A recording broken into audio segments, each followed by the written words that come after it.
Welcome to Raging Bullets, a DC Comics fan podcast, episode 163.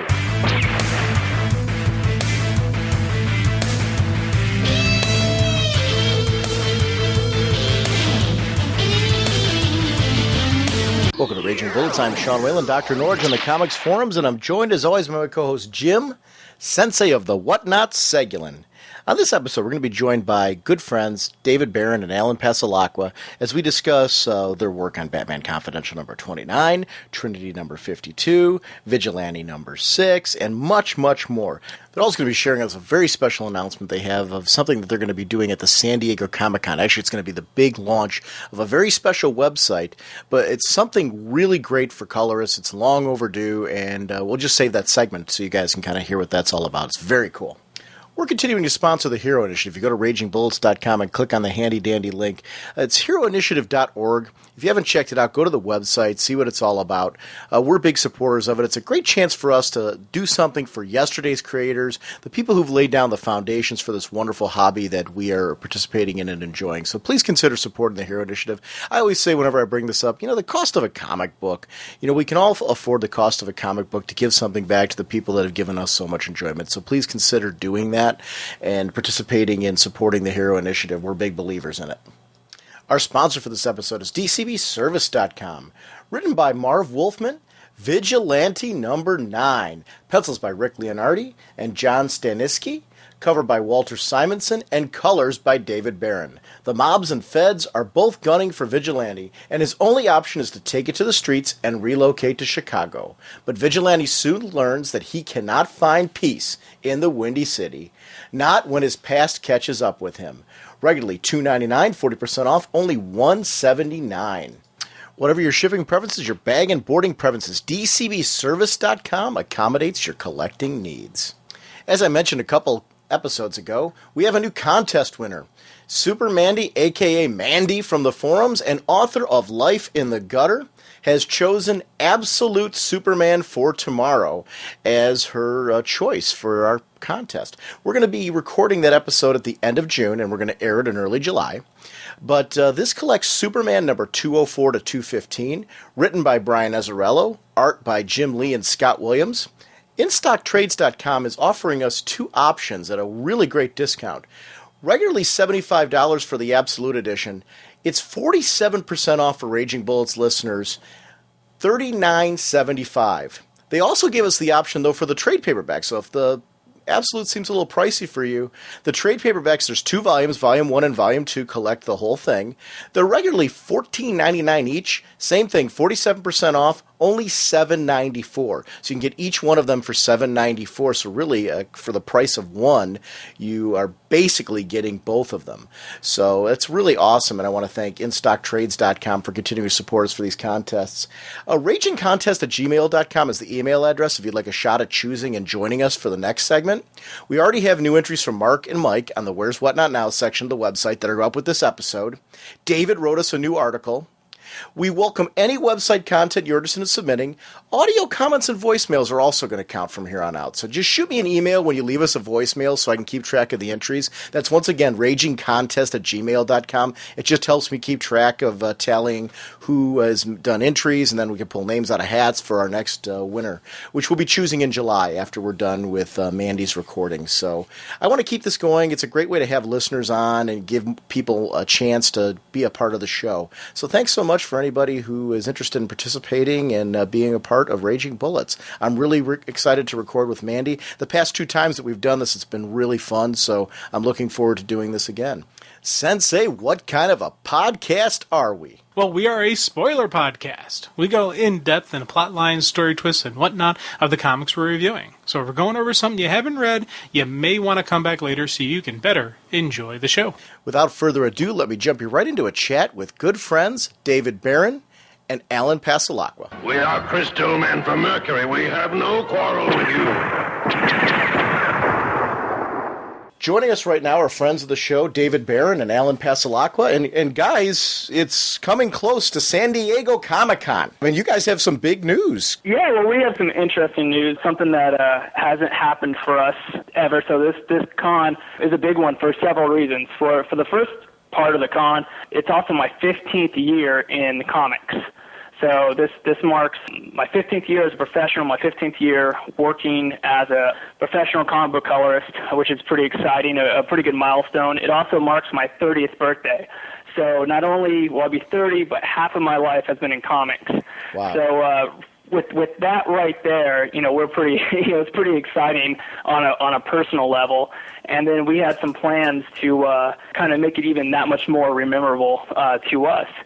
So our big news is that for the first time, we are going to have available to any fans of our artwork actual comic book work. So we have what we refer to as our artist proofs, which are these beautiful prints that are one of a kind, available for sale. And we actually sent you guys a package, and we want you guys to open it right now. Cool. I feel like I should be giving a color commentating as Sean has grabbed the package and he's opening it now. What kind of package did you grab? Oh. And that's why we try to bleep him out. We got to read the note first. To Sean and Jim, hope you enjoy David Barron and ATP. I'm not even going to ask. As I was moving to open up the package, I don't know what Alan said, and I don't know that I want to know. Because wow. I have all kinds of ideas. Wow. Well, we have two prints here. Wow. These things are beautiful.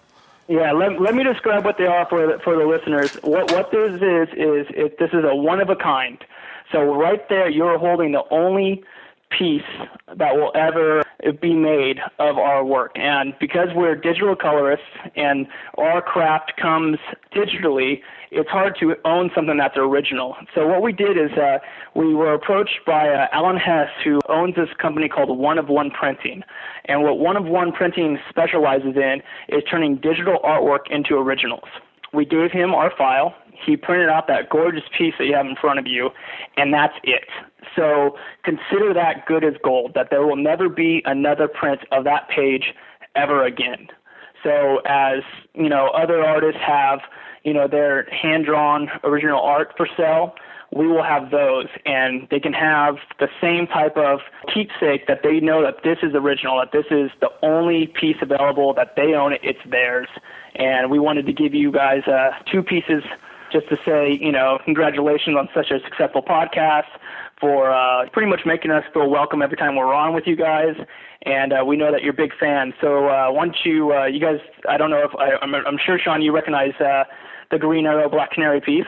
Oh, yeah. Oh, absolutely. definitely, yeah. Oh, I'll let you take it from here. Go ahead. Right. Well, the one piece it's a David Barron piece, and the one thing I really like is we've got this wonderful poison arrow page, which is just a great shot of her looking just as vicious as usual. Yeah. But the cool part is on the back. We were flipping them over, and we just noticed the certificates of authenticity too. There's actually a person from both of you guys. There's a personal seal on each one that is not only on the back of the print to seal off the packaging, but also it's on the certificate of authenticity, which is really great to show that this is a one-of-a-kind original piece. Collectors all want, something that, shows that, hey, this is mine. This is something that original, only I own.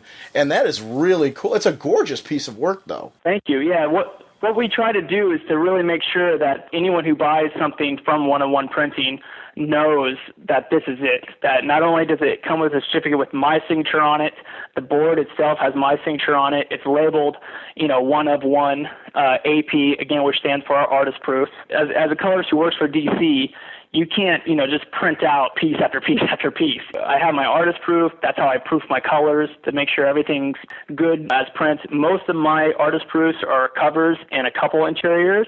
So what you actually have is a very rare interior page because, we don't need to print 22 to make sure that the color scheme works. We maybe print like 3 or 4 to make sure that it works. So that's, the covers, most of those get printed so we can see them. And so it's one of those things that, they can really trust that this is it. It will never be printed again for legal reasons and for to keep it special. We want people to go home with something that they know is not only valuable to, myself and Alan, it'll be valuable to them, personally. And that's important.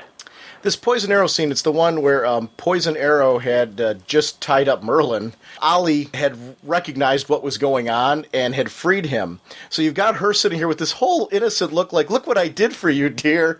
And it shifts over to, in the shadows, Poison Arrow and Ollie, basically the confrontation between the two. And you get to see a little bit of Merlin on the ground kind of peeking up. It's a gorgeous scene. And for the listeners, the certificate says exactly what page. I know it's one of the early pages. I'm thinking Issue 19, page 3. Page 3, yeah. So they can check it out that way if you're wondering what piece they actually have. So yeah, no, it's one of, I know from our last conversation, it's a character that we talked a little bit about that you really seem to enjoy. So I thought it would be perfect to send to you. Well, she totally rocks. Oh yeah. And I love that this is a great scene because it just shows how twisted she is. Because throughout the whole thing, it's kind of like, what? Did I do anything wrong? And then, Jim, you want to talk about... Well, the other print is from Trinity, issue 42, page 13. Basically, we have a really cool sequence of the Justice League and the JSA. I'm not exactly sure what happened when this was going on. I'm racking my brain trying to figure out what was going on with that. I think I can fill that in. I think the world just kind of came back to somewhat normal, and they're going off into from the UN building to their different potential headquarters or to deal with different crises. But yeah, it's kind of a split between, and then each Green Lantern, whether it's Sentinel or Alan, the older Green Lantern, or Hal Jordan, but they each kind of have their non-flying team members. And then, and then all the flying members are up, like Hawkman, Hawkgirl, and Red Tornado, and quite a few. Actually, I could name quite a few characters, and I think there's about 20-some characters. So, a lot of whom you're going to be working on in JSA. Yes, yeah. In fact, the whole JSA team is pretty much there. Yeah, this is gorgeous. I like how the Hawks too in this particular scene kind of frame the whole thing off of the top. It's a Scott McDaniel page. He's the original artist on that. First page of that particular book that I did, so it's page 13. I love the way you guys have crafted the certificates of authenticity. I like how they're very personal to each of you. Very much so. The one-of-one printing logo, that lion, the Latin that's on the banner, talks about truth. It says "Truth conquers all." And, Alan Hess is a good friend of ours for a while. And when he approached us saying, hey, we print these things out. Let's sell them. We're storing a ton of, again, making these for 15 years. But the idea has been there for so long that, it's something that means a lot to both Alan and I, because the whole saying truth conquers all, it's again, going to the originalness of the work, that we're not making these to say, here's a print. I mean, the truth is, this is our original work. We want people to see it a little bit more, just to see it in a full-size work of art. The pages are printed, 100% the full size. It matches the black and white artboard that it was given to us. The pages are printed on fully archivable paper. I mean, if we go to the website, one of one, and that's the number one, OF, the number one, printing.com, it talks about all the work that goes into these prints, on Alan Hess's side as the master printer. And then, so it really made Alan and I feel good to see these things after we put so much into it digitally, to see them, in our hand for keepsakes for ourselves. So I really think hopefully people will come check them out. And again, this is for the San Diego Comic-Con. Eventually, everything will be on the website of one-on-one printing. But the big launch is for San Diego Comic-Con, and for anybody who comes to us at the con in Artist Alley, we still don't know where exactly in Artist Alley we'll be. Keep checking. Al and I will be sitting together with these. If you come out and say, hey, fans of the podcast, we heard it from there, definitely, be happy to show you everything and talk to you all about it. So it's just something that's really exciting to us. It's like we told you before the interview, it's exciting news, especially for us, and we hope other people, when they see the actual artwork themselves, will be just as excited, because it's something that is, again, new to comics. When you go to these conventions, you might see the black and white boards, and you might even see some color printouts. But these aren't printouts. These are works of art, gorgeous pieces that mean a lot to us. And for the Comic-Con itself, we're only bringing about 50 each. And looked at all of Alan's work, that was printed out for him on this, great process. And every single piece that he's is going to bring to the Comic-Con is just fantastic, and you should see his Trinity covers. I mean, you guys already have seen them. You know, you put these things together, these massive works of art that just are gorgeous. So it's a sight to see, and I hope people come out and check them out. Yeah, they're like 3 feet wide. Oh. Amazing. I'm sitting here salivating. Yeah, I decided, I mean, I could have gone, printed them one at a time, but it just made sense to print all 3 combined as one image, and just like they were really meant to be. So I did I've got a couple sets that I'm bringing with me, and I think that they'll probably be behind us. They're so huge, we can't really put them on the table. And the one I did with the stone statues with the marble, it pops so well. They're actually printed nicer than they are in the actual comic books, to be honest. It's printed as we see it, as it was intended to. Because in comics, when they get printed, I mean, we talked about this briefly, last time I was on, how we don't really have control of how it gets printed sometimes. And then not only that, I have with me some unpublished pieces, some pieces that I did, and then for some reason or another, it got changed or, another colors. Like I worked on Heroes before, but I didn't realize that Dave Stewart, or not me, but Wildstorm didn't realize that Dave Stewart already, had a verbal commitment to the piece. The printed version of the actual Heroes trade paperback cover was done by Dave Stewart over Jim Lee. But in reality, I did that a month before he did, but it never got published. So people can finally see that. And then there's pieces for the Superman Beyond work that I did for Final Crisis, my version of the first cover before the art direction took over with the borders. Because if people remember, all of Final Crisis had Final and Crisis down the side, and all the images were nice and thin in the middle.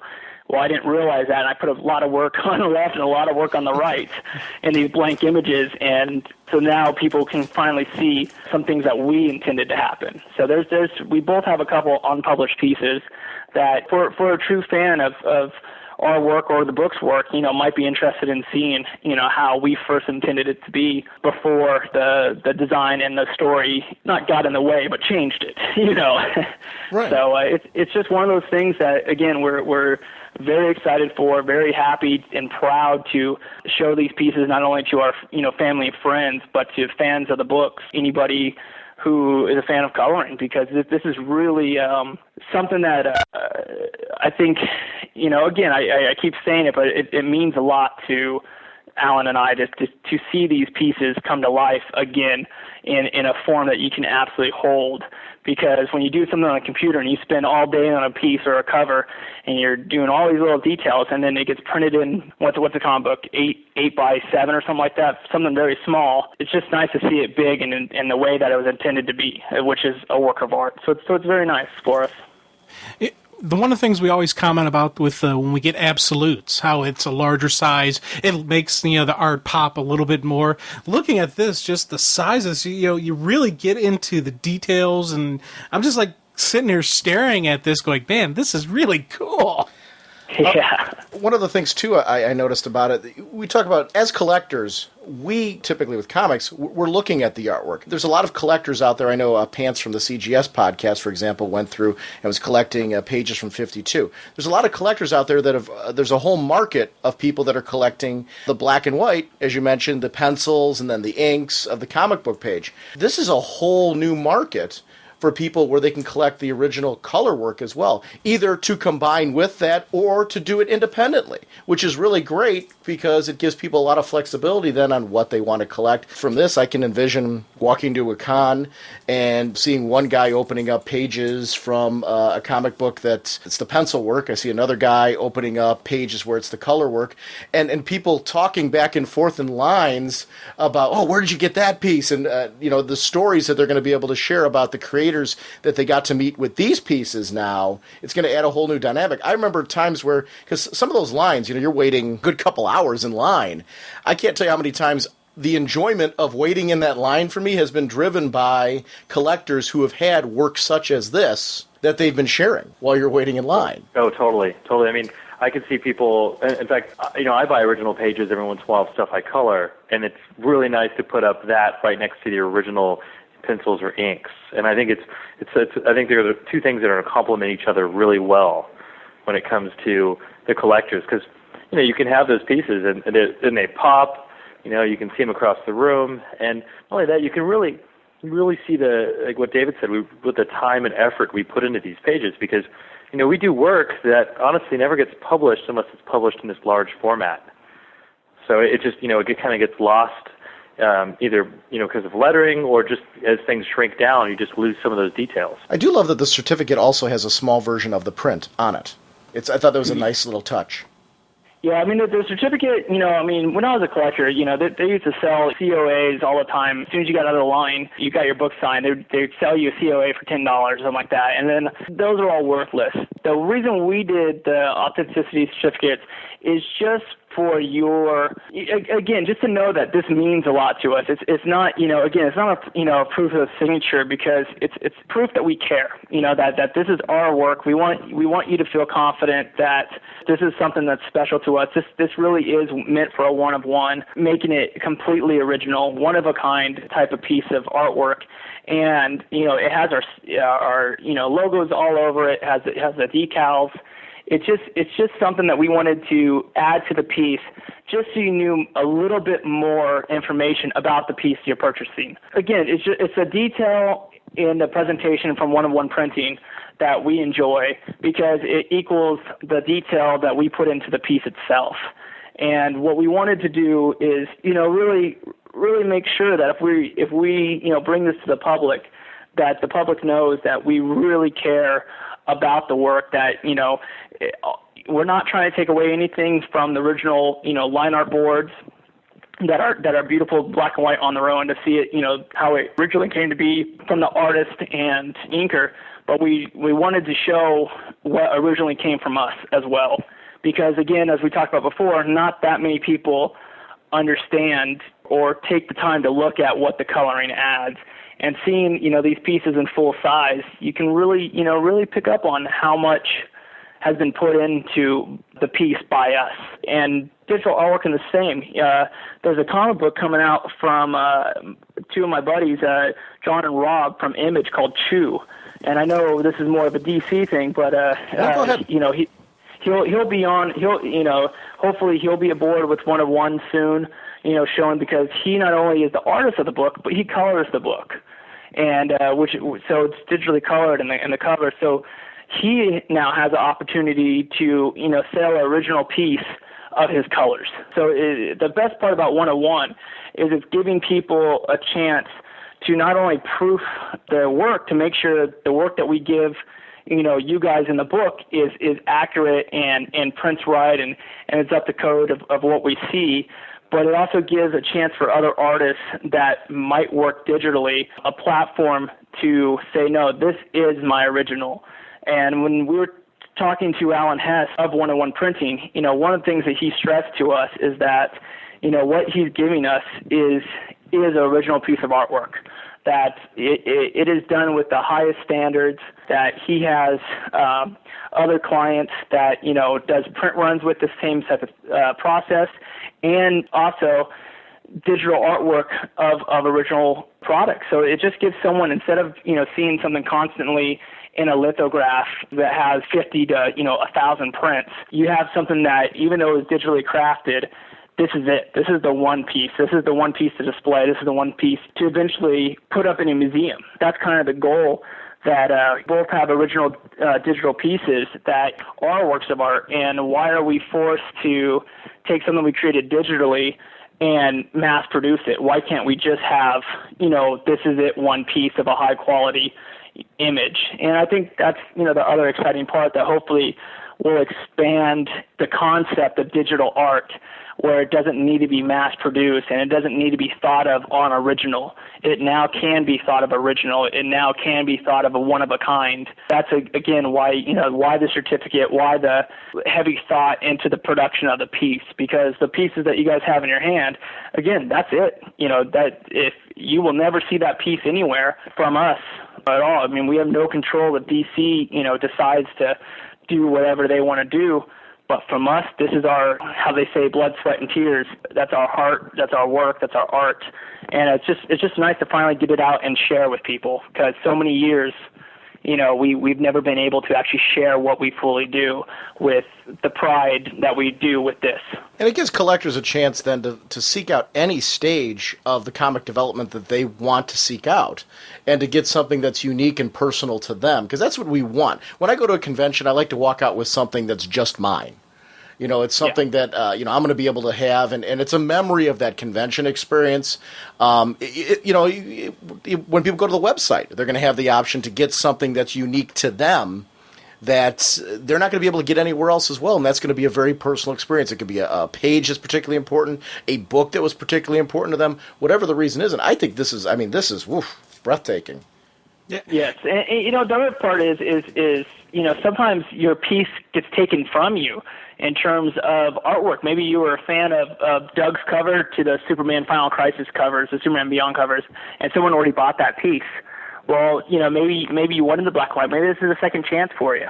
Or maybe you're a fan more of Alan's, colors, because you're a colorist yourself and you love the colors that he did on that Trinity cover, with the light shining and the special effects that he put in, the detail and the textures and stuff. And maybe you're the fan of that. So that, it's, as you said, it gives the fan an opportunity to really be a part of what they love. And that's really nice. That's something, again, that makes us happy. I mean, every time that Alan Hess of One of One gives us one of our pieces back to us for us to hold, we look at it and we're just like, it kind of recharges our batteries. It makes us,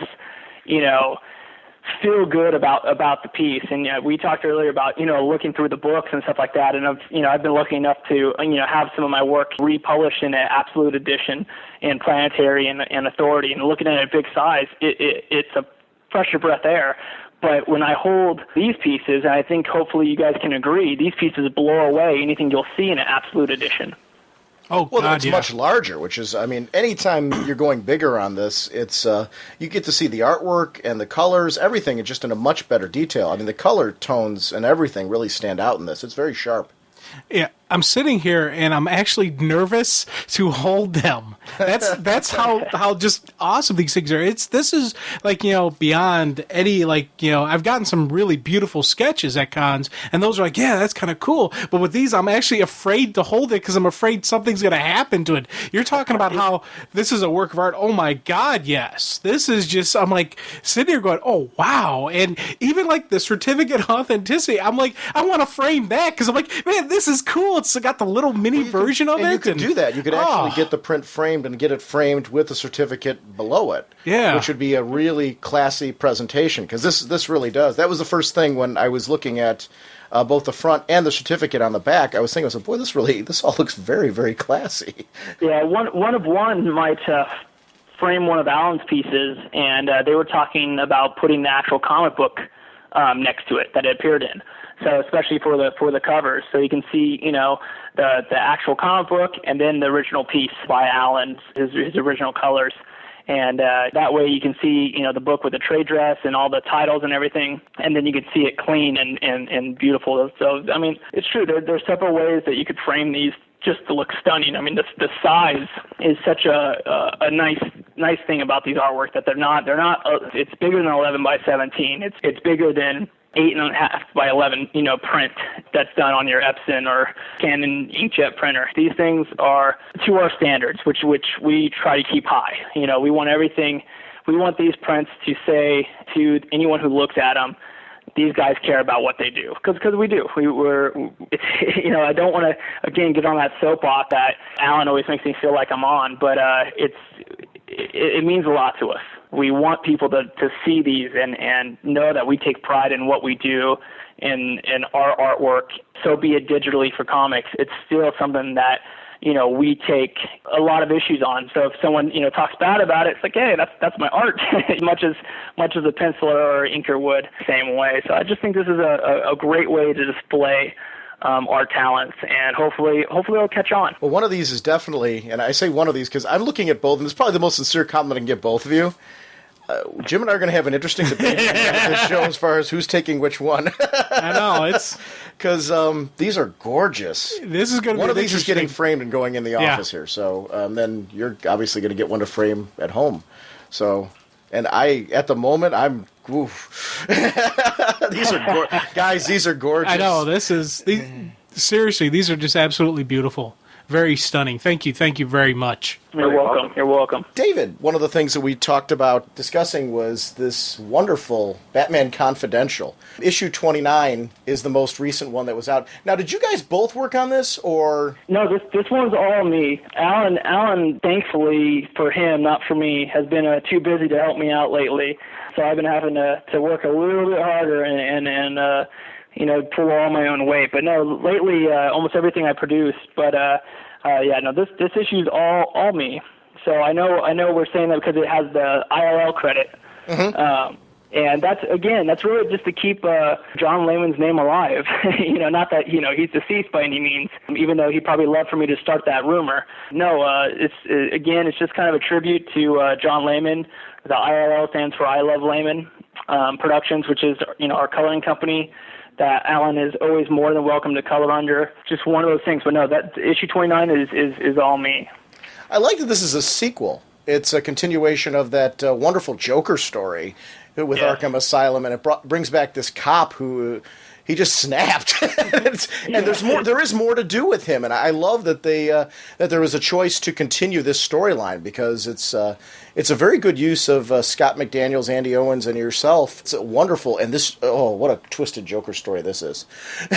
when I found out that there's a sequel to it for the bad cop character, I was very excited about it, actually. Sometimes when I'm done with the artwork and I see a sequel, I'm like, oh no, what are we doing? I want to make sure that it's strong, and it was. I mean, it was fantastic to work on. It was a good way to continue a character that was created. So many times you'll see one shots and you'll have this character created, and then it's gone, and you'll never hear from him again. And you always wonder what happened. Well, this is what happens. A cop goes bad, and this is what happens afterwards. You know what I love about the artwork in this one? Joker does some really twisted jokes, like the one about the Virgin in the wheelchair. But what's beautiful about it is the joke itself is framed so well by the artwork, because I think what really works is he delivers the punchline visually as well as through dialogue, and it works so well in this sequence, because I was literally when I reread the issue, I reread it 3 times, and my biggest focus was totally on these Joker sequences, which were stunningly done.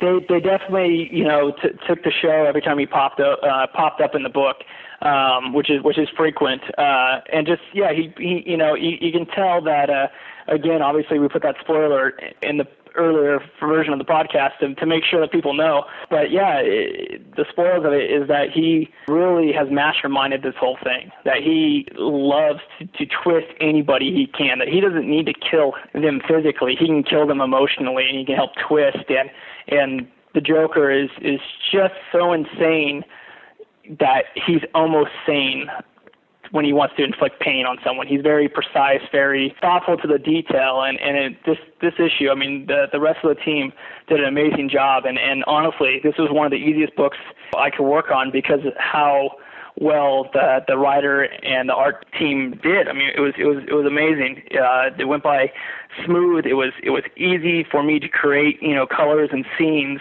just because there was so much mood already created in the line art and in the story. I mean, it just occasionally a piece of writing and artwork comes together, and it matches so perfectly that I don't even have to think too hard to create something that ties into it, because it's so visually stunning already that, I'm just kind of stepping in lightly just to, enhance what they've already created so masterfully. So it's a fantastic piece of art. I love the darkness in the beginning where we see Shanko so withdrawn deep into himself. You really nailed that, because we get to see him go through a tone and shift in the story. And where he is right now, he really is kind of a lost soul. And it's funny that the Joker kind of kickstarts starts him again. Yeah.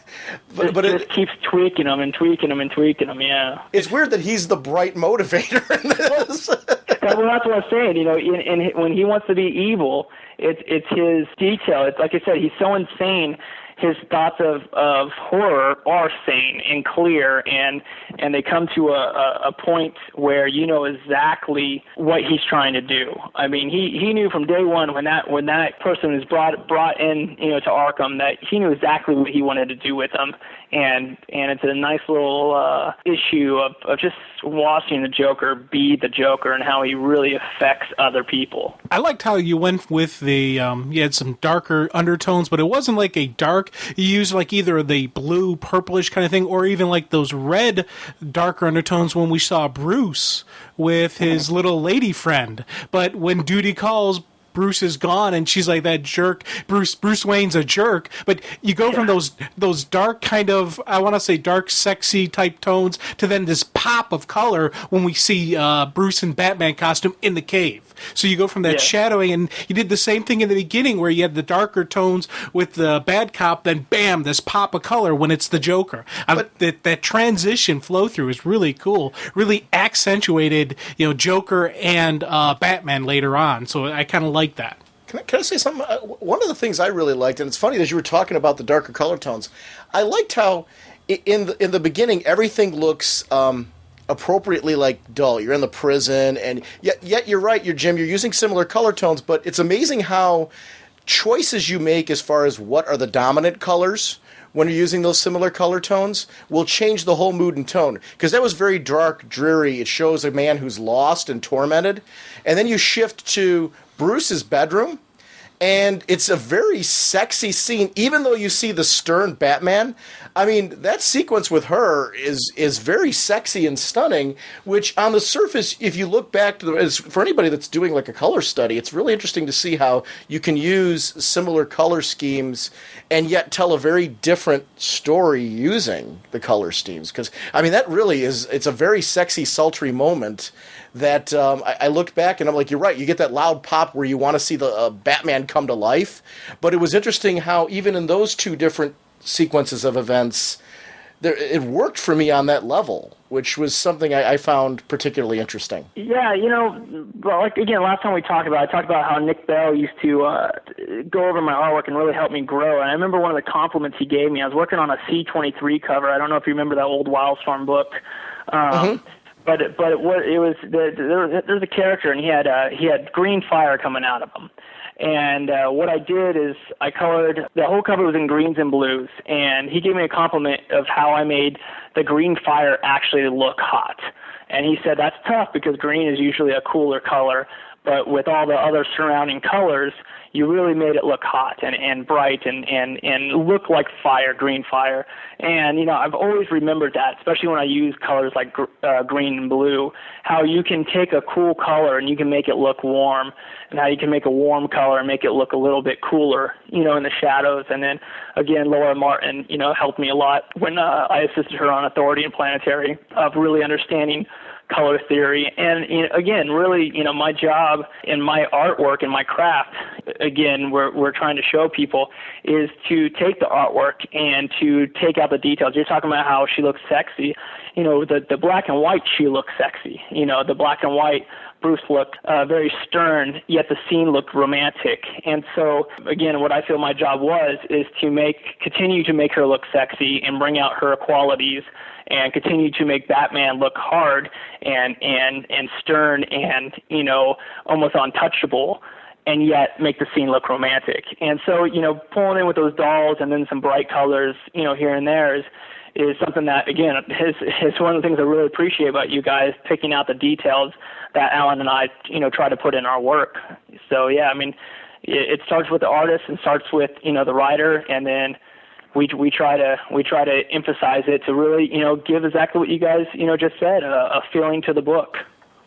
Well, it's funny, I've noticed, and both of you have done a lot of work on Batman lately. And it's been an iconic character like that. I'm sure there's a lot of pressure on you when you're looking at him and say, we got to get this right because this is a guy that means so much to everybody.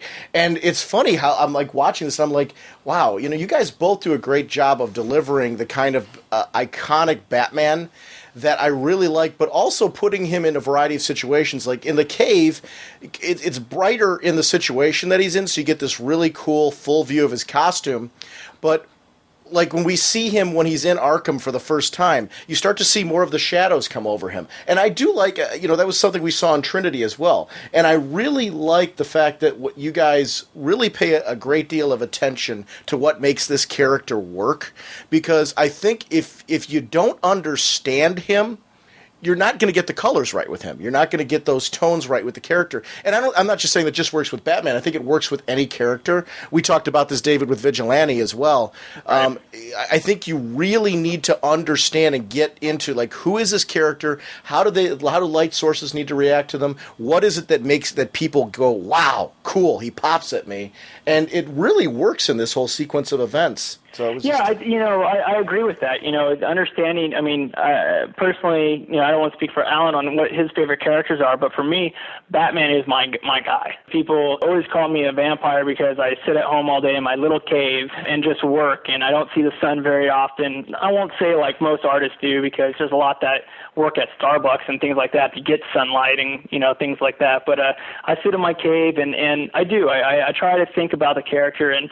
There's probably no harsher critic on Batman than myself. And one of my friends said before, if you're going to do Batman, you might want to, you need to do something different. And that's his opinion because so many people have done Batman. So not only do you want to keep it the same iconic character that we all love, but at the same time you want to make sure that we bring a little twist to it so it's not the same look every single time. And I kind of feel, that's what Scott, really has done, that he's brought his own, look of Arkham. To me, the asylum always needs to be dark. There always needs to be a cloud over it, even when their sun is out. The sun is behind the asylum on page 1. That way it's just completely dark. It's just a gloomy mess. Whenever you're in it, for some strange reason, not all the light bulbs work.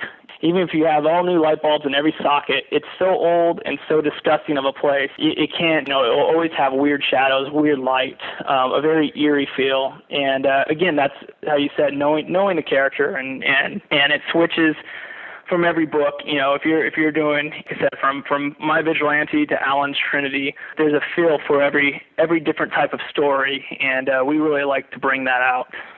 Oh yeah. I'm still here, by the way. Before we go, I want to talk to you a little bit about, I know it's not DC, but I actually do want to talk to you a little bit about Kid Colt, because you got me to subscribe to that Digital Comics Unlimited, because I wanted to check out your Kid Colt. So before we go, I definitely want to talk a little bit about... I got to do 8 pages today.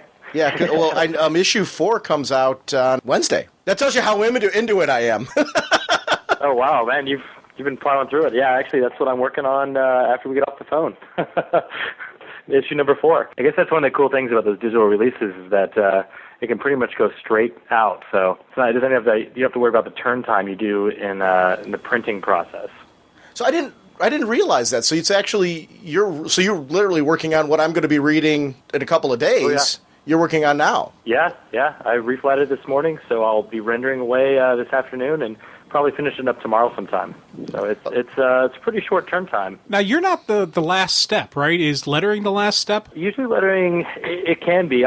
Usually the colorist is usually the last step. Oh, okay, yeah. That way. But the lettering is kind of done in its own timeline, and they can do it from a lower res image than the high res inks.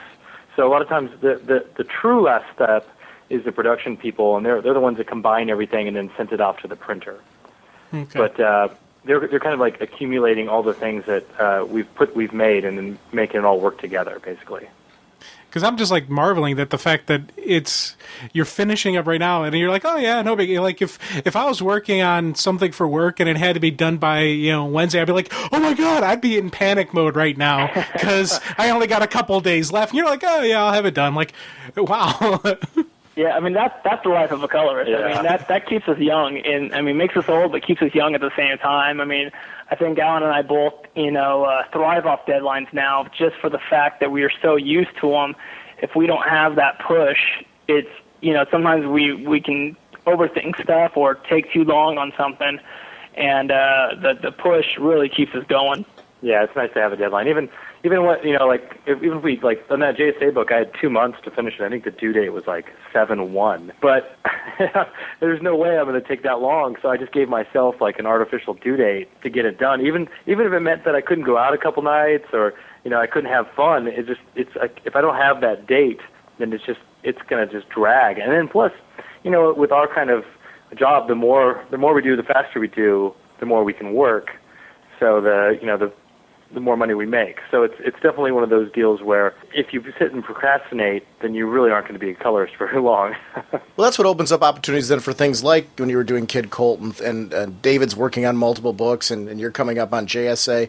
I think that's got to be for you guys. It's probably a good message for anybody who's looking to break into comics is that you've really got to be dedicated to, you've got to, if you've got a schedule, that's your word, and you need to have that in place, especially with you guys, because I'm sure, well, not I'm sure, I know there's probably a lot of rush deadlines where just bam, it's due tomorrow or something like that. Well, the funny part is I'm actually on a new book. I'm on Superman Batman, and my first book is issue 62 with that title, and I didn't realize I had the book until it was in my folder. So they wanted me on the book, and before they can even make the call, since they already told production, we want this colorist on the book, it's already in my folder.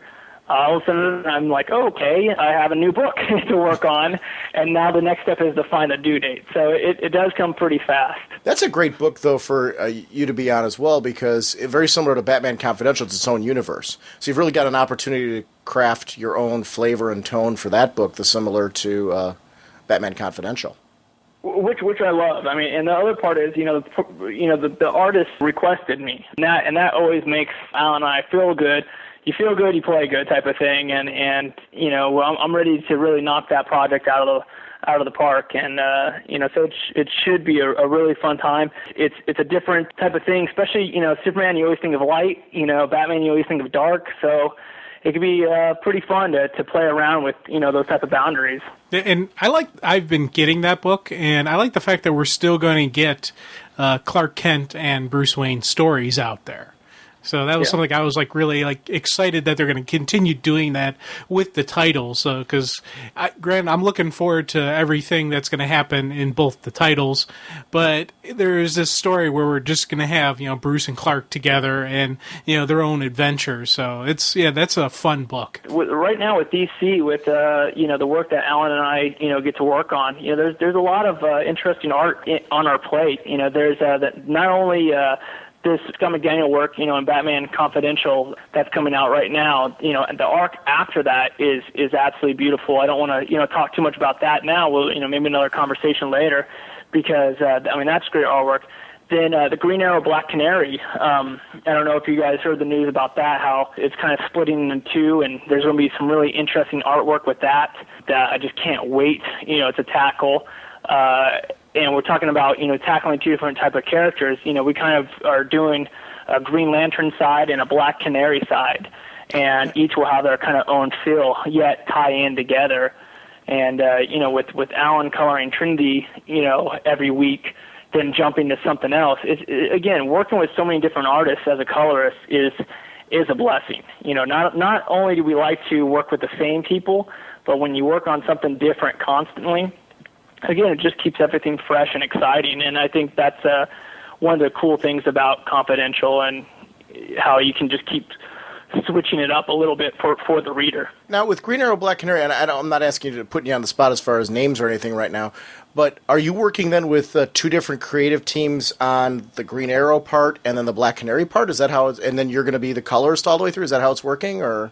Partially, yeah. I mean, people. I want people to check it out for themselves before I, give too much. I've seen, the first 10 pages of one of the stories, and it's still Mike Norton, and he's still doing a fantastic job. But there's a couple guest artists that are helping with the book to give it its own flair between the two. So there's going to be two different finishers on the book.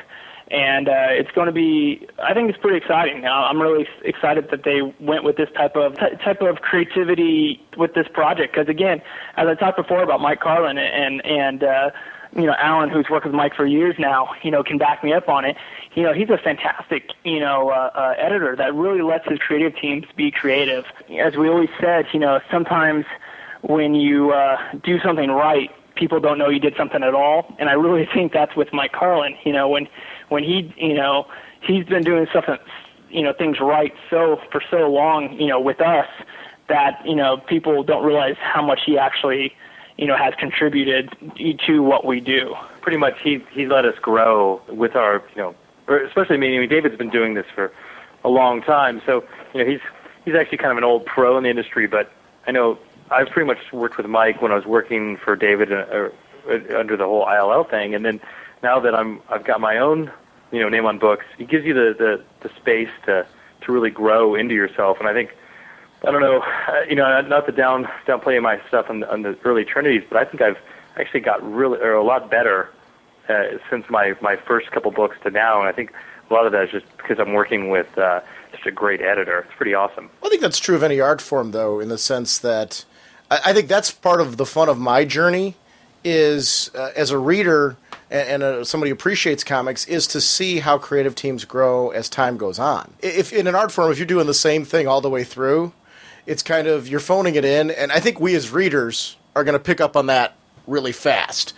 But when we see that kind of progression, I mean, that's something where I think it's exciting, it's dynamic, it's as dynamic as the story. It's kind of like watching an athlete, grow. And Alan actually had a conversation on the way up from San Diego, where 101 Printing's, located, which is again why San Diego Comic-Con is such a big event for us. But on our way, back up from San Diego, we were talking about how not only sometimes do you grow, but sometimes you need to digress. You need to step back a little bit and then kick yourself up a notch. So, as we talked about last time I was on, that, we can't be on every single project because, we're producing so much.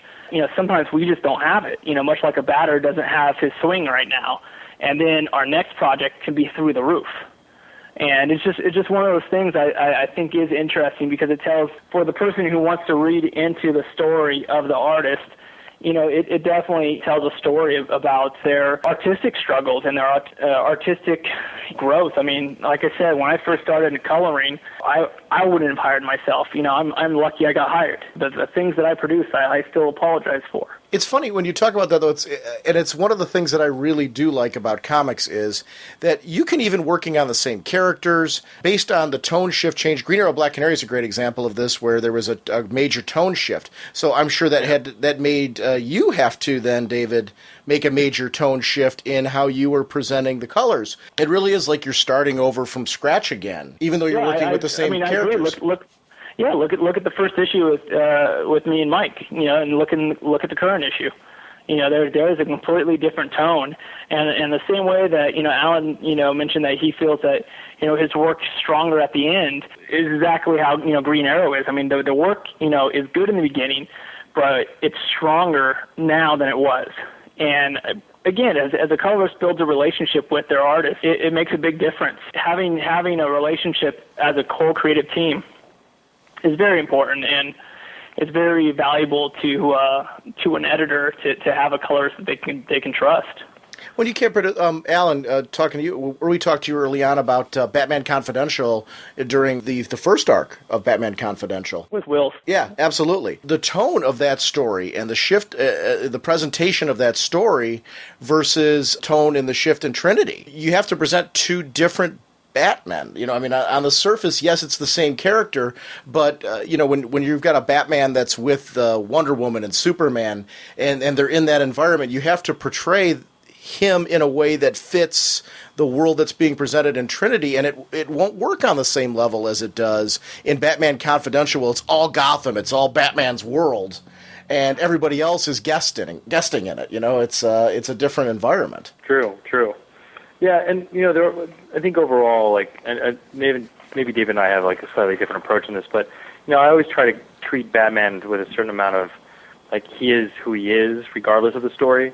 Like, he's this dark, brooding character. For the most part, he can have some levity, but for the most part, he's usually that, he's the dark side of the Trinity. But, but within every story, there's always a different feel that each writer is putting to their characters. So I try to capture that as much as possible. And you're right, the Gotham, or the Batman Confidential stuff I worked on, that was, especially the Dennis Cohen stuff, that was like super dark and gritty and stuff, and I got to really push that up. Where in the Trinity stuff, for the most part, he was usually part of the Trinity, which Superman and Wonder Woman, both these characters of light, and then he's put up there next to him. So he doesn't have to be quite as dark and gritty to look as dark and gritty as he needs to be. He can be a little lighter and still be the darker, gritty one. If that makes sense.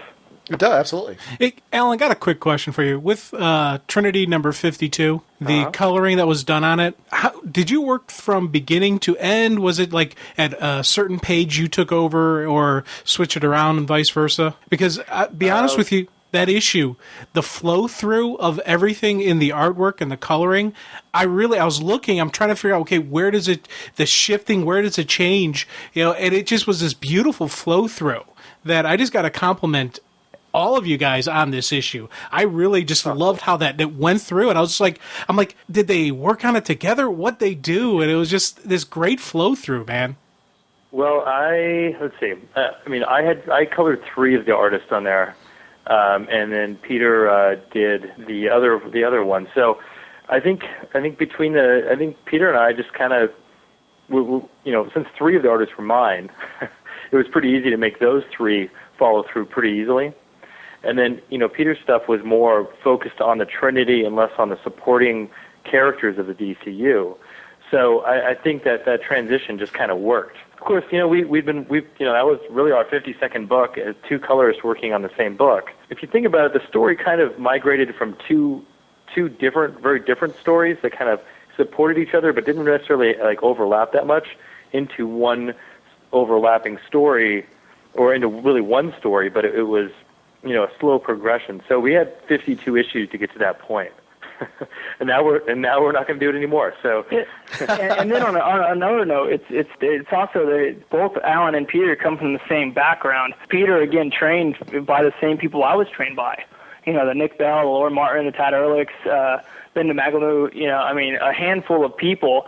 And then so some of the training that he has, and some of the training that I've given to Alan, and so not only is all that story and mood and all the things that make colorists, come into play, but some of their background training, is similar to that, and that helps out a little bit also. Yeah, that's very true. I mean, I guess we have some of the same ancestral roots when it comes to coloring.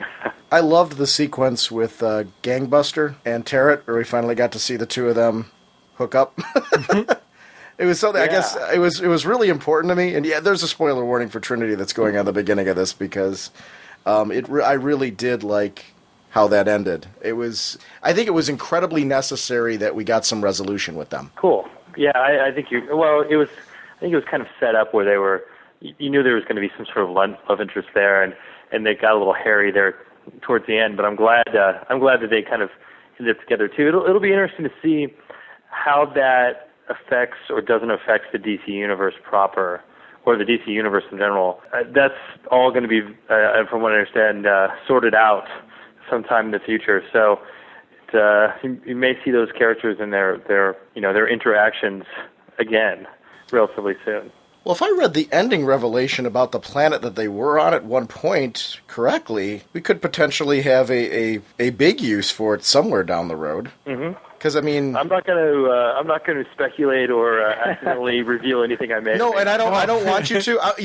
Let me throw out what my speculation is, and you don't even have to respond to it, because I don't want to be, because this is going to have a spoiler warning anyway. It looks like Earth 1 was brought back here at the end of this story, which was a very, I didn't expect. Yeah, did not see that coming. I was just figuring, okay, yeah, a great story. Then, bam, they drop that bombshell on you. You're like, oh, wow. And I really just, as I said, I loved how that happened, because you get this great ending resolve with the heroes, and then you get the epilogue where we see what happens. We're just like, wait a minute. And I stopped and I reread just the epilogue again. I'm like, did I just read that? And when I came over here, Sean and I were talking about it. So it was just like a great, just little bam. Okay, you think you had a great story? Yeah, you did. Everything's good. Bam, let's drop some big news on you. And I was just like, wow, that was just a nice job.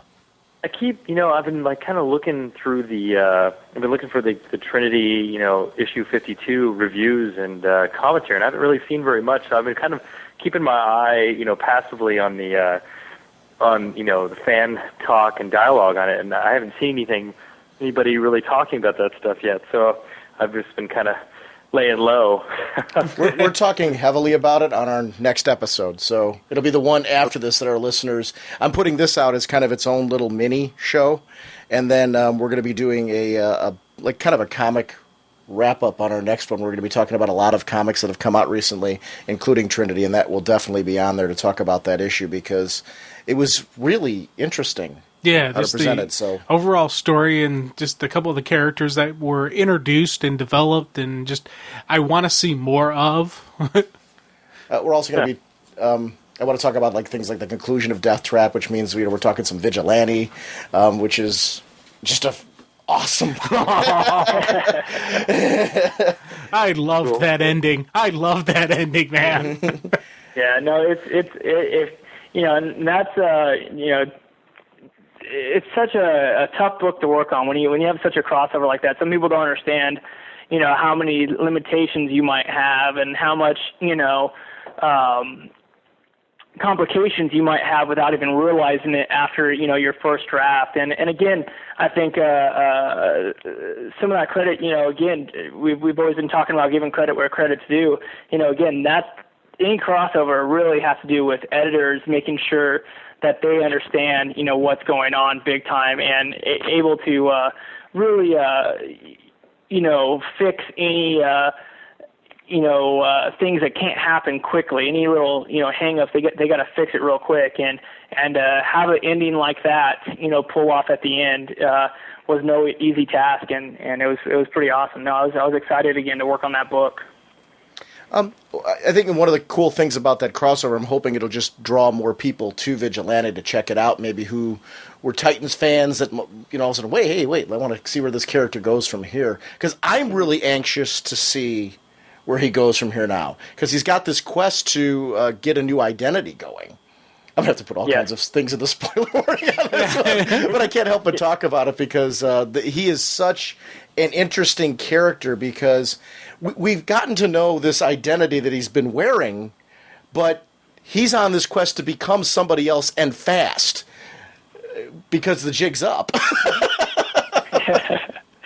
Yeah, no, it's he's a very complicated character. He's someone that I think is really taking the reader by storm. I don't think they were ready to actually have such a connection with this character, and I don't think if they picked it up, I don't think they're really thinking that, I'm going to pick up this crossover because of the Titans, and then all of a sudden Vigilante captured them, and they can't put Vigilante down. I mean, the following issues after the crossover are amazing and right on task with what it was before the crossover happened. I mean, the feel, the art, it's top notch. Again, it's one of those things that it's a privilege to work on. Well, one of the coolest things about him that I can say to any of our listeners that aren't reading Vigilante right now is I love that a character is so driven that they're willing to give up who they are, and obviously multiple times, to accomplish their goal. Definitely. The difference, we talked about Poison Arrow, how she can be, related to Catwoman and Harley Quinn, stuff like that. And then we talked about, in her own right, she is who she is, former ex-girlfriend, things like that. Vigilante is the same way. You can compare him to Batman, a guy operating in the shadows and undercover work. But there's differences, and the differences really make the character unique to its own. He doesn't have an alter ego. He is who he is. His alter egos are there with a purpose, not because he was born that way. It's an exciting story and book to be a part of. I hate saying that because people might be thinking I'm just saying it to say it, but when I talk to my friends, this is one of the products I must tell them about, and when I share JPEGs, of the work I do, with my other colleagues. Some of these pages are the first things that they'll see. It's just something that I highly recommend to people. Like I said, if they don't like it, I don't think you like comics. Guys, I got a question for both of you. Actually, I'm looking at, David, I'm looking at the sequence of events in back at Batman Confidential where he's getting locked in with the Joker. And it dawned on me, something that we kind of discussed before. Both of you have worked with very bright characters, such as Superman. Superman in particular, actually, I'm thinking of with both of you. Both worked with Superman. But you've also, like David, I remember Superman Beyond 3D, we got to see that world where Superman was taken into like this dark world of that Mandrock. You guys have both worked with Batman, but you've also worked with Batman both in very dark situations and in very bright situations, such as we're seeing here in Batman Confidential, what we've seen in Trinity and things like that.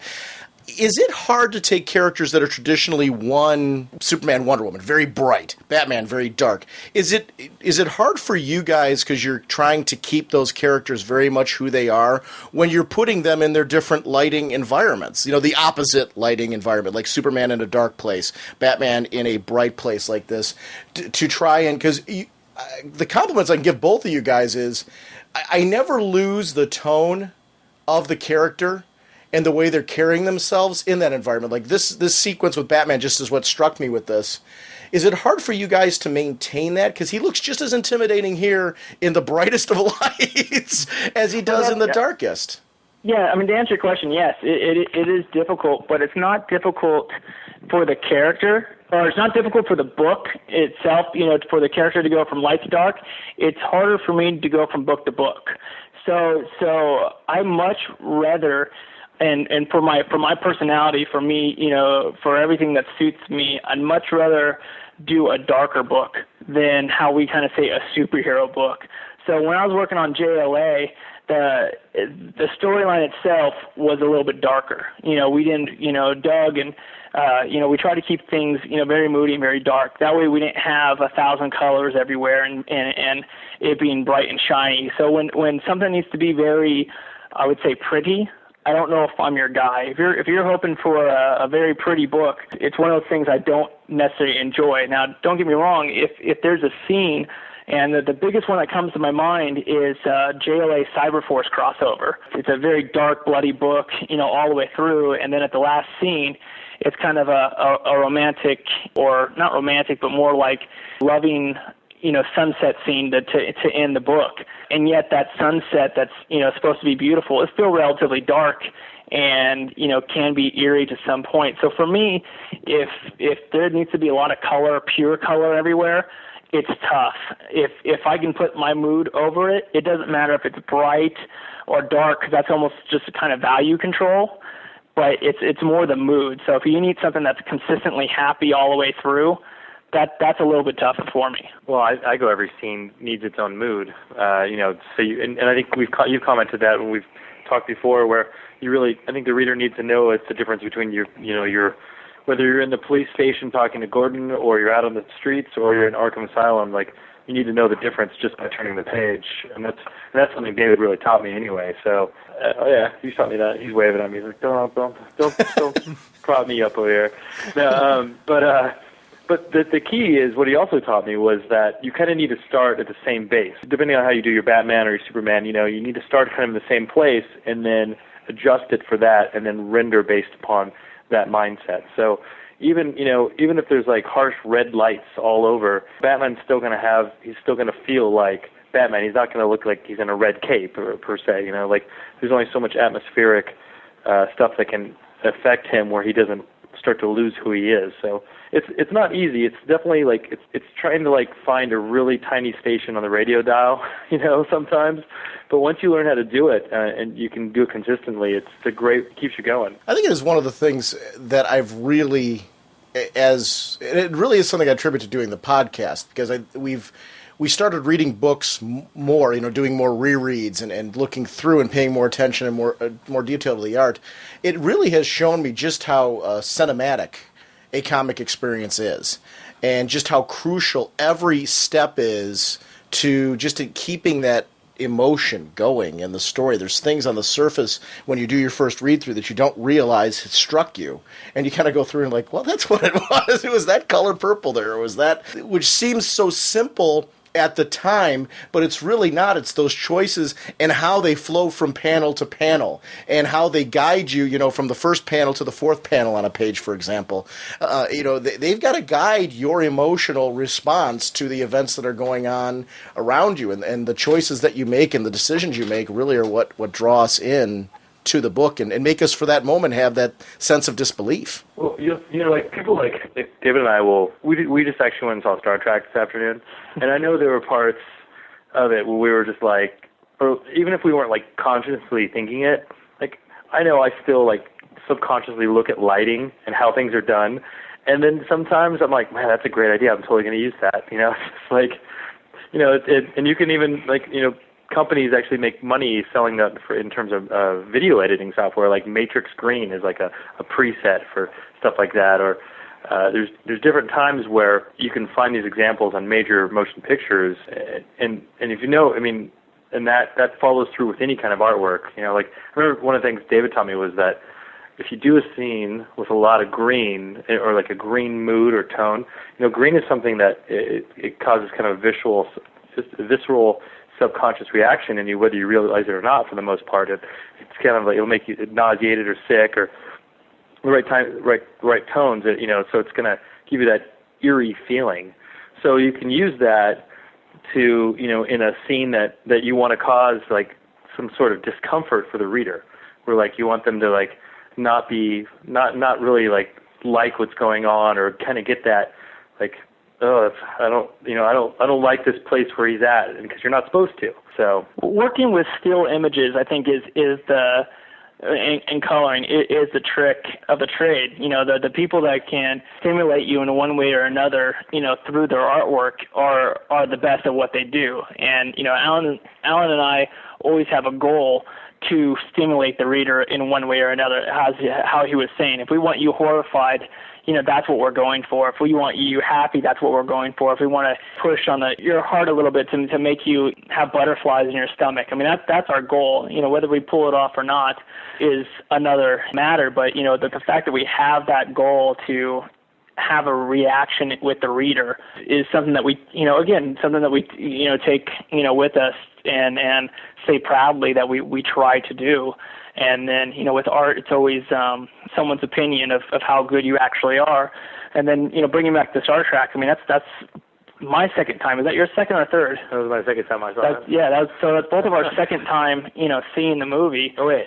No, that was my third time. Yeah, I thought you said it was your third. And we the second time, first time we're going to enjoy the movie. Second time we go to enjoy the movie of certain parts again, but then again look at all the little details that someone like ourselves put in. Appreciate someone else's work.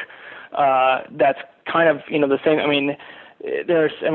Everyone have seen the list of credits in a movie. With all those credits, there's still, another 1,000 people that don't even get credits, because of contracts or whatever. And, all the little details, someone who is a very creative person put that in. Most movies, especially big budget movies, there might be an accident here or there, but 99.9% of the movie is done by a very creative person who has an idea and is bringing that to life. And, so we have a different appreciation, than our parents do with the same movie. I was wondering, have you guys ever, wanted to work on, an animated project, or have you worked on an animated project, or is this where you want to be? Well, I've worked on a pre- and post-production, for movies. I did some pre-production work for Batman Begins. Did some, artwork for Mallrats and, not Clerks, Mallrats and Chasing Amy. I think, there's time machine things with, what's his name, Guy Pearce, is that his name? I don't know.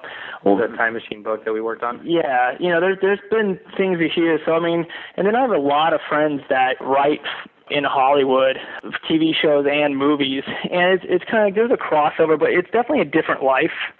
It's more fast-paced. It's even more cutthroat than comics. So it's one of those things that if I go in, I want to make sure I go in on my own terms, and that's very hard to do that. So, would I love to be an art director for an animated film or an actual live action film? Sure, but I don't know if it's something I could stay into because of how demanding it really is. Yeah, I've worked on a couple. Like I have some friends that do some stuff for the Cartoon Network. So I've done some coloring for some promo things for like Ben 10 and some of that stuff. But I haven't actually. Oh well, not in the coloring sense, but I've been a production assistant on a couple films. But that was before I was actually really coloring. That was more for fun. And I'm actually there's actually a film being done in San Francisco the next week that I'll be working on, but that's more going to be behind the scenes, kind of helping out, not really in the sense of my design or artwork. Yeah, and then there's also this, this little note. There are more people in comics that came from movies than vice versa. There's less people that go from comics to movies. And granted, a lot of people might do a project, but then they come right back to comics because of all the work that movies take. It's a different art form. It's a different beast, so to say, that, you really have to be cut out for it. And some people just aren't. Whether, Alan and I are or aren't, we don't know necessarily. If something like, what happened to Frank Miller, someone say, hey, I want to make your book into a movie and I want you a part of it. I'm pretty sure both of us would jump at the chance. How could you not? But does that mean that we'd stay into it? I don't know. It's one of those things that we would never know. But I think everybody has that dream who's creative. I think everybody has that dream at least once in general because Hollywood is so glamorous and so beyond the real world that, how do you not step into it? But is it something that I'm going to, show my portfolio tomorrow for? Probably not. Well, a lot of times there's an overlap between different callings, which is great as well. I'm sorry, Alan, I need to... Well, no, I was going to agree with David. Although, it'd be nice to be invited to some of those Hollywood parties during the Comic Con. Better appetizers and drinks than comic book parties, but they are nice. I think I'm going to try to sneak into a couple this year. I know a couple of people's names on the guest list. I'll just walk in. Yeah, I mean that's a little secret that we can't share, Alan. But I didn't say whose name.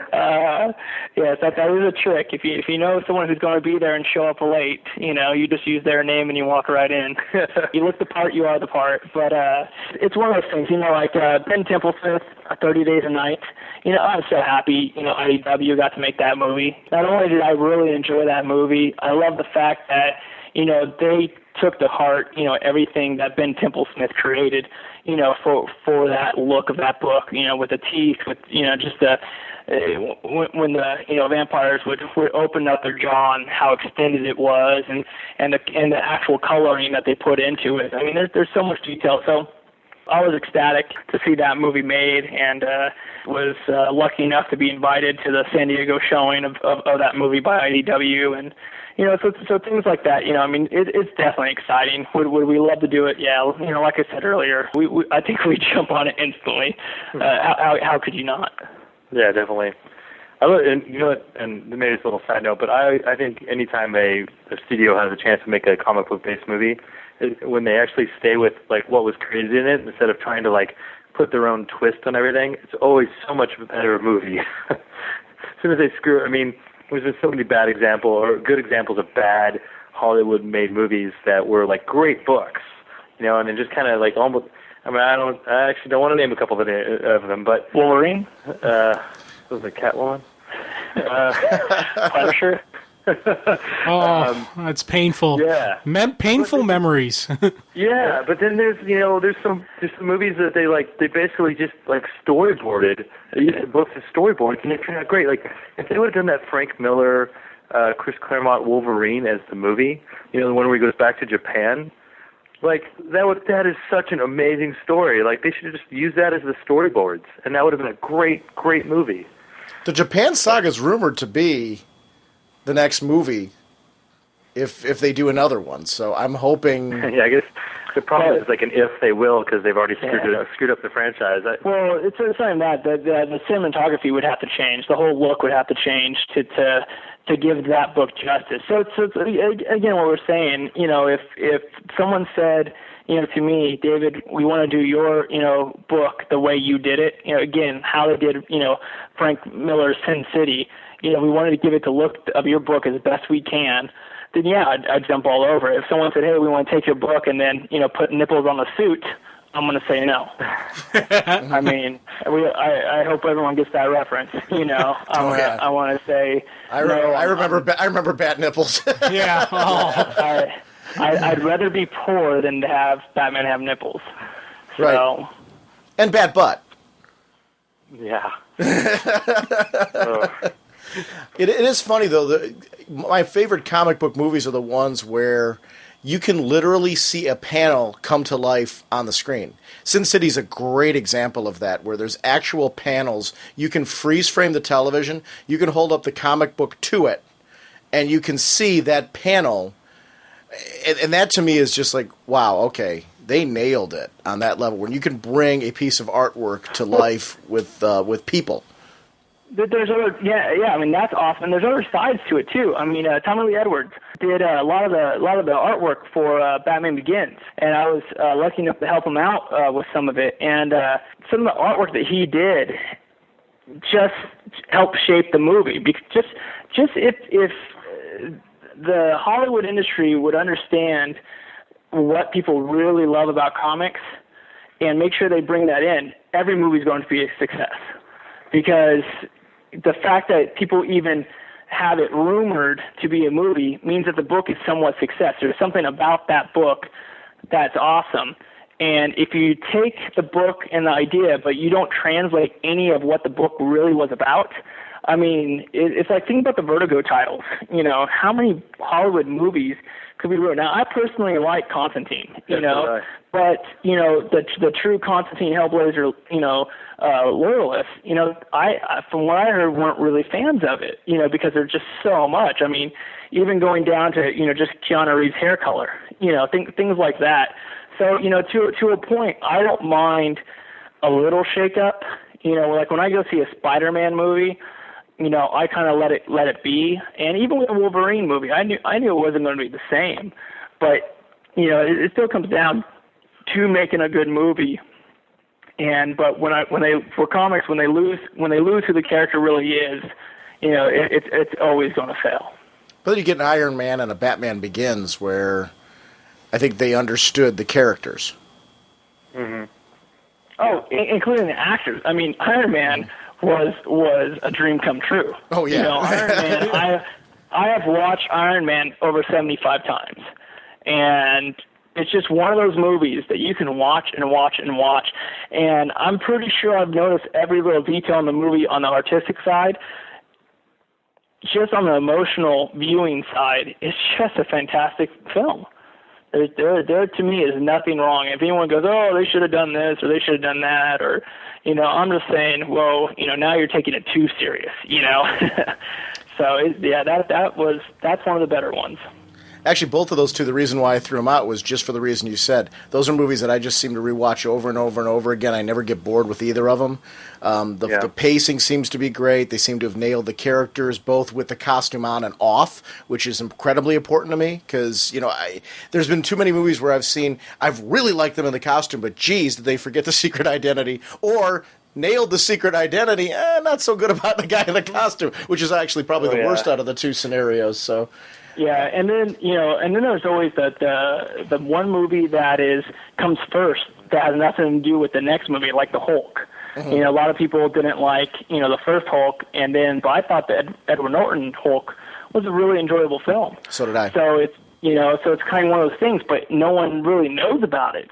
And even when I bring it up, they're always thinking, it's the Ang Lee Hulk, and I'm just like, no, I'm not talking about that one. It's like, I haven't seen the other one. It's like, oh, well, you missed the best one. So it's kind of like that thing where in comics it's very unforgiving to the rest of the public. So if you make one bad movie with that character, you really have to wait a decade before you can re-attempt it because people, with comics are very unforgiving. So they need to think about it a little bit more before they just announce a project and let it go. I mentioned Alan, I want to talk about Kid Colt real quick, and I want to make sure that I do that, definitely. don't forget, he has to finish it. You can read it with he has to get to work.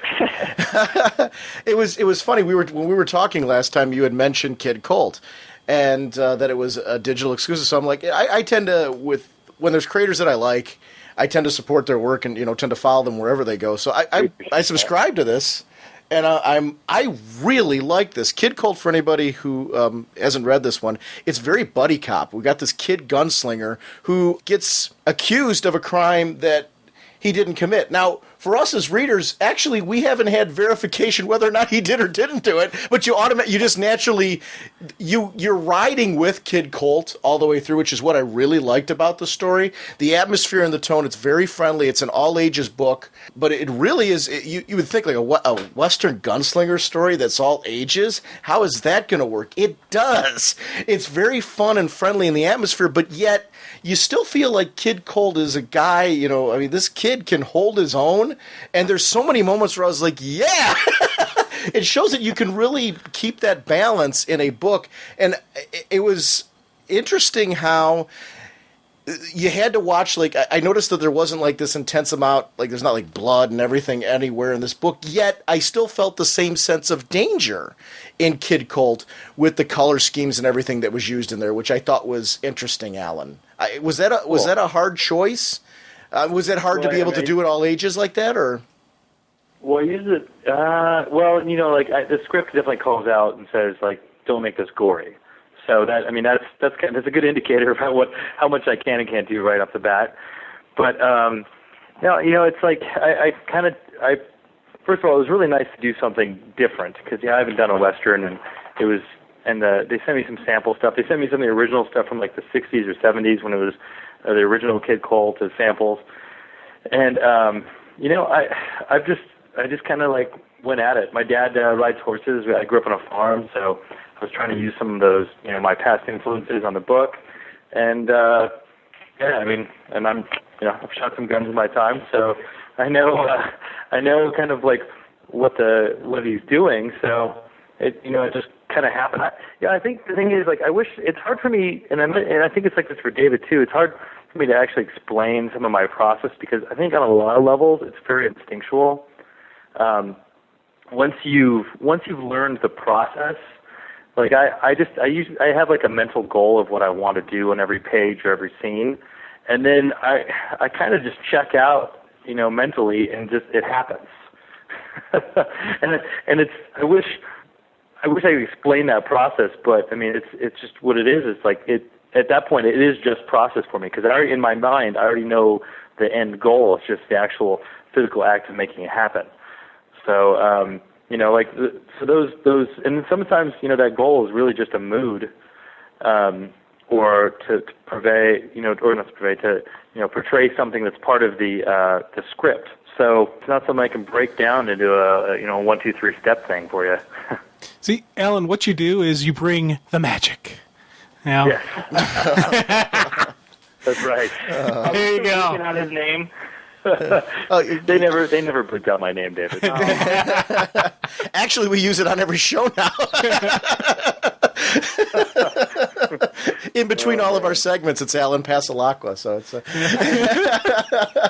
Well, I don't want to spoil anything from Kid Colt. I'm going to keep this just very general. But one of the things I really appreciated about the story for people, if you're interested in checking this out, it's on Marvel Digital Comics Unlimited. I'm a big fan of comics exploring different avenues of delivery nowadays because I do think there's an untapped market to comics. Because I think that there's people who maybe won't read the paper form, but maybe would read a different delivery method. So I love watching when they're on iPods and now we're seeing website delivery, and I think that there's a new avenue where I think you could take the same paper product still being delivered in paper, but there might be another way to deliver it to catch a different audience because the books are too doggone good for the numbers that they've got right now in my eyes.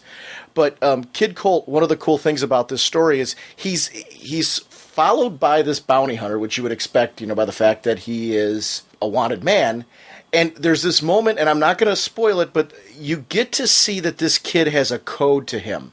And his code is so important to him. He clearly knows that his opponent does not share the same code. but he still sticks to who he is in that segment. And it was something that you immediately like this guy and you ride along with him. And I like I said, it's a Marvel book, so I don't want to go too crazy with it. But I just wanted to tell you, just as a follow up, because our listeners are going to be like, guys, this is a DC podcast and you're spending all this time on a Marvel book. Because we had mentioned it, Alan, last time you were on the show, and I wanted to tell you that I did read it. Cool. I blasted through all 3 issues because it was a page turner all the way through, and the atmosphere, tone. I'm like, he's a cool kid. So you really engaged me, you and the whole creative team on that book. So I wanted to shout it out and just follow up on it real quick. Cool. If you like westerns, I think you're going to have an immediate draw to it. So I think that's going to be a cool thing, and I think you're going to enjoy it for that reason. And like. I like coloring wise because I get to do these color schemes that, I don't get to usually do. So a lot of cool sunsets and guys on horses. So thank you. I'm glad you like it. First of all, for anyone who's not reading Batman Confidential number 29, even if you haven't read the first arc, the arc that's led into this one, it's a very contained story, and you can pick up right away from the beginning. The opening montage tells you everything you need to know to be dropped into this. So if you haven't been reading Batman Confidential, pick up number 29. For any fan of, and at this point our listeners know that we spoil it because if you're not reading it, we're telling you why. It's funny, we were chatting about Batman Confidential. I revealed in this next segment a character that Batman meets for the first time in this good cop, bad cop story that has been running in Batman Confidential. And it was clear David was kind of like, I don't know that we need to necessarily reveal that right now. So I thought I'd have a little bit of fun with bleeping that name out. So you'll see I replaced the name of the character who's somebody who's a long-time person in the Batman mythos, and a character who is going to be featured prominently in the Batman mythos starting with these June books. So Batman's first meeting with that character takes place in issue number 29 of Batman Confidential. But let me jump you right back in here, and I did in fact bleep out that name with another name. If you're an Alan Passalaqua fan and you are not picking up Batman Confidential right now, for this arc you're going to want to be picking it up because it's Scott McDaniel, it's David Barron, it's these guys are back on they're on these great iconic characters, and it's great to see this kind of Batman story with Bruce Wayne, and it's wonderful it's actually Joker what story. A wonderful Joker story, but also looks like the first meeting between Alan Passalaqua and Batman timeline-wise, which I think is very cool. I didn't want to mention that, but I thought that was, hopefully everyone that's read the book, to me, that definitely was the best surprise when I read the script. Because that's I mean, it's one of those things that if you're a fan of the character, really ties everything in and makes you feel happy that you're still part of reading the series. And our listeners expect that at this point in time, if they're not reading it, we're going to give them the hard sell. Because it's kind of like, why haven't you been reading it at this point? That's a wonderful, wonderful book. I want to shout out oneofoneprinting.com. There are going to be there's links on our website. There's going to be links in the show notes. And that everyone should check you out at San Diego Comic-Con, because this is really the launch of this at the San Diego Comic-Con. The chance to meet you guys. Do yourself a favor and stop by their table to take a look at the quality of this artwork. Forget absolute editions as far as size. Much larger. It's a great chance to see the actual tone and detail that the artwork was originally intended to have anyway. And it's a great chance to see these guys and have an opportunity to chat with them about their work and the choices they made with the particular sequence that you're looking at in front of you. As you can hear from the show, these are just two wonderful guys. And the thing I like about it is, when Alan, you're talking about instinct, I think the great conversations that people are going to be able to have with you guys at the table is going to be based on the instincts that you guys have, because that's what separates you. Yes, you go through, David, the training for Alan and all that, and that's the part that links you guys. But I think what makes you artists and what separates you is that instinct. And that's why we can read a David Barron book and know that it's David Barron. We can read a book that Alan Passalaqua on and know that it's Alan Passalaqua. And as I grow, that's one of the things I'm paying more and more attention to, is learning my favorite colorists, what it is about them that's drawing me to the work that they do. Because I know I'm enjoying it. I don't have an art background. So for me, half of the fun is kind of educating myself And that's what I love about doing these segments and taking a look at color work is it's a chance for me to grow without having that background and getting more value out of something that I've loved my whole life.